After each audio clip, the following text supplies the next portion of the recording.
On behalf of the EFDD, Mr Farage.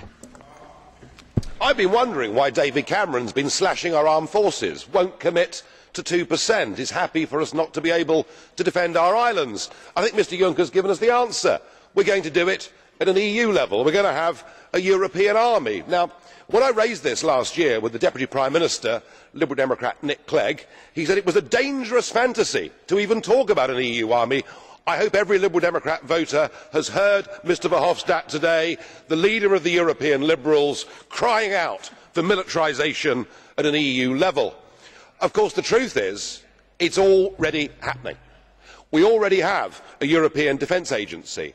We already have EU battle groups on active service all over the world. We already have an EU Navy active against the Somali pirates, and who can forget Eurocorps here in Straatsburg last year, virtually goose-stepping that ghastly flag round the courtyard outside. And of course the Lisbon Treaty, Article 28, provides for all of this. Tony Blair was right. He said the European Union is not a project about peace, it's a project about power. And I think Mr Juncker is trying to seize on an opportunity. We ourselves in the European Union provoked the conflict through our territorial expansionism in the Ukraine. We poked the Russian bear with a stick, and unsurprisingly, Putin reacted. But this now is to be used as an opportunity to build a European army. And when? Mr Verhofstadt, I know that by heckling you increase your hits on YouTube, because otherwise nobody in Europe wants to listen to you. And the President really ought to let me speak. Just a moment, please. Just a moment. Thank you. Mr Farage, just a moment, please. Just a moment, please. Just a moment. Mr Verhofstadt, I turn to you. I have to ask you, please, to calm down. You may not like this speech, but we are Democrats and we listen to you too. So please do not interrupt.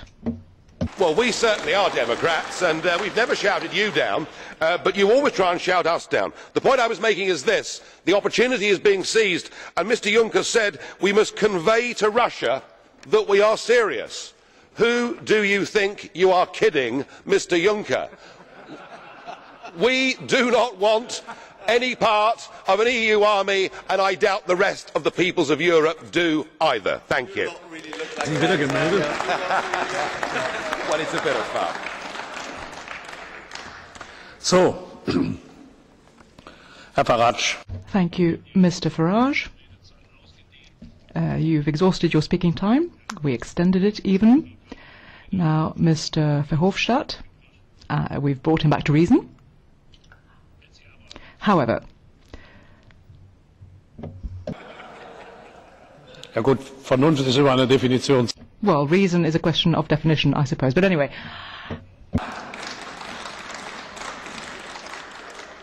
Ich glaube, I'm not necessarily saying that you're the expert when it comes to defining reason, but what I can tell you is that I asked Mr Verhofstadt to please listen to you. I hope he will continue to do so in the future. And to all of you, I would ask you also to make sure that you respect flags of whatever nature.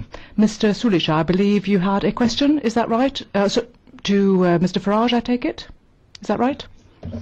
In fact, I would like to ask Mr Farage, what do you think that we should have to do, Mr Farage, when Russia, for example, is supporting with the most modern armaments, you know, the separatists?